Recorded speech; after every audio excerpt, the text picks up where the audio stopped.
चलिए अब आगे बढ़ेंगे और अब बात करेंगे बिहार की आरा में, क्योंकि प्रधानमंत्री ने जनसभा की कई बड़ी बातों का जिक्र मंच से करते नजर आए। पीएम ने कहा कि आपका सपना मेरा संकल्प है, बिहार मेड इन इंडिया का केंद्र बने, बिहार में कंपनियों के डेटा सेंटर बनेंगे, बिहार में कृषि निर्यात बहुत बड़ा है। इसके अलावा छोटे किसानों को पीएम किसान सम्मान निधि की योजना का लाभ मिलना चाहिए, किसानों को 3,000 रुपए और बढ़ाए जाएंगे, एक बार फिर से एनडीए की सरकार बनेगी। इसका जिक्र पीएम मोदी मंच से करते हैं और कहते हैं क्योंकि एनडीए ने दूरदर्शी घोषणा पत्र दिया है, सभी योजनाएं विकास को समर्पित हैं, विकसित बिहार विकसित देश का आधार है। तमाम बड़ी बातों का जिक्र पीएम मोदी करते हुए मंच से नजर आए। तो देखिए, पीएम ने कहा कि जंगल राज वाले करारे हार का रिकॉर्ड बनाएंगे, बिहार की बहनें लखपति दीदी बने, कई योजनाएं आपके लिए बनी हैं, बिहार के लोग सबकी सच्चाई जानते हैं। यानी कि पीएम नरेंद्र मोदी जब आरा में जनसभा को संबोधित कर रहे थे तो उन्होंने विकास योजनाओं का जिक्र किया। उन्होंने बताया कि कैसे देश का और बिहार का विकास किया जा रहा है और इसी के साथ साथ उन्होंने विपक्ष पर भी जमकर निशाना साधा। पीएम ये भी कहते नजर आए कि 4 लाख बहनों के खाते में 10-10 हजार रुपए पहुंचे। बिहार में सबसे ज्यादा युवा आबादी है, युवा कौशल पर सबसे ज्यादा जोर है और बिहार का युवा बिहार में ही काम करेगा। 1 करोड़ रोजगार देने का भी ऐलान उनके तरफ से किया गया। इसी के साथ उन्होंने कहा कि 14 नवंबर को एनडीए की सरकार बनेगी। तो तमाम बातों का जिक्र प्रधानमंत्री मंच से करते नजर आए। तो देखिए, आपको बताएं कि प्रधानमंत्री नरेंद्र मोदी ने हाल ही में आरा के अंदर जनसभा को संबोधित किया। यहाँ पर उन्होंने अपने विजन को बताया, क्योंकि अभी हाल ही में देखा था आपने कि पार्टी की तरफ से संकल्प पत्र भी जारी किया गया था। लेकिन इस बीच प्रधानमंत्री नरेंद्र मोदी यहां पर कई बातों का जिक्र करते हुए कहते हैं कि कांग्रेस की कनपटी पर तमंचा रखकर तेजस्वी को सीएम पद का चेहरा घोषित कराया गया है। और साथ ही प्रधानमंत्री नरेंद्र मोदी ये कहते हैं कि कांग्रेस नहीं चाहती कि तेजस्वी को सीएम पद का चेहरा घोषित किया जाए। लेकिन यहाँ पर देखिए, वो ये कहते हैं कि चाहे आरजेडी हो कांग्रेस हो, ये कहते हैं कि इनमें झगड़ा भयंकर है। ना घोषणा पत्र में कांग्रेस की सुनी गई, ना प्रचार में सुनी जा रही है। मतभेद इतना बढ़ चुका है कि चुनाव के बाद एक दूसरे का सिर फोड़ने लग जाएंगे। ऐसे लोग कभी बिहार का भला नहीं कर सकते। बिहार देश के उन राज्यों में से है जहां सबसे अधिक युवा आबादी है। इसलिए एनडीए का बहुत जोर बिहार में शिक्षा और कौशल पर है। ये हमारे संकल्प पत्र से भी स्पष्ट होता है।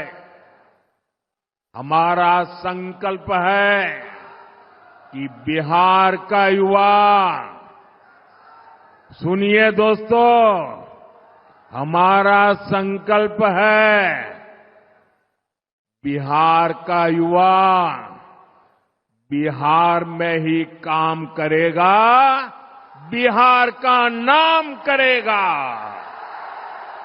आने वाले वर्षों में 1 करोड़ रोजगार देने का ऐलान किया गया है।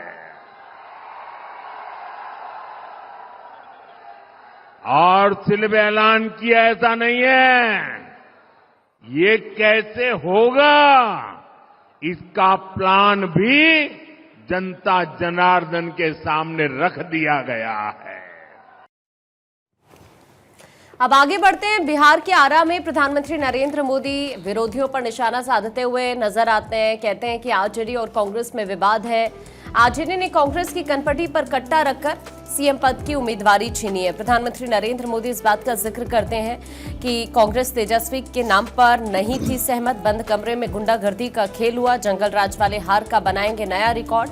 विकसित बिहार विकसित भारत का आधार, ये प्रधानमंत्री नरेंद्र मोदी यहाँ पर कहते हैं। और साथ ही जनसभा के बाद प्रधानमंत्री नरेंद्र मोदी ने पटना में करीब 40 मिनट तक 1.25 किलोमीटर लंबा रोड शो भी किया। हालांकि प्रधानमंत्री नरेंद्र मोदी कुछ और बातों का जिक्र यहां पर ऑपरेशन सिंदूर को लेकर भी करते हुए नजर आते हैं। तो वहीं पीएम मोदी का पटना में भव्य रोड शो, दिनकर की प्रतिमा पर माल्यार्पण किया और इस दौरान जो लोग हैं उनका जन सैलाब यहां पर उमड़ा। तो देखिए, आपको ये बता दें कि करीब करीब 40 मिनट तक 1.25 किलोमीटर लंबा रोड शो प्रधानमंत्री नरेंद्र मोदी यहां पर करते हुए नजर आते हैं पटना के अंदर। और ये तभी की तस्वीरें हम आपको इस वक्त दिखा। तो देखिए, आप चारों तरफ यहाँ पर आपको नजर आएगा लोगों के अंदर एक अलग ही उत्साह, सभी का अभिवादन स्वीकार करते हुए यहाँ पर ये तस्वीर आप देख पा रहे हैं। प्रधानमंत्री नरेंद्र मोदी की तस्वीर हम आपको दिखा रहे हैं। और वहीं चुनावी रोड शो के बाद पटना साहिब गुरुद्वारे भी पीएम मोदी पहुंचे। गुरुद्वारा में मत्था टेका, लोगों से मुलाकात की, सभी का अभिवादन स्वीकार करते हुए भी पीएम मोदी नजर आए। तो कल प्रधानमंत्री की मौजूदगी बिहार के अलग अलग पहले जिलों में थी और जब जनसभाएं जब खत्म हुई और उसके बाद फिर पटना पीएम मोदी पहुंचते हैं, वहां पर गुरुद्वारा पहुंचते हैं, रोड शो करते हैं और जिस दौरान ये गुरुद्वारे में मौजूद थे प्रधानमंत्री मत्था टेकते हुए नजर आ रहे हैं। तो देखिए यहाँ पर प्रधानमंत्री नरेंद्र मोदी की जो तस्वीर इस वक्त आप देख पा रहे हैं, क्षेत्रीय बोली में संवाद प्रधानमंत्री नरेंद्र मोदी ने किया। जयकारा और मगही पान भी यहाँ पर प्रधानमंत्री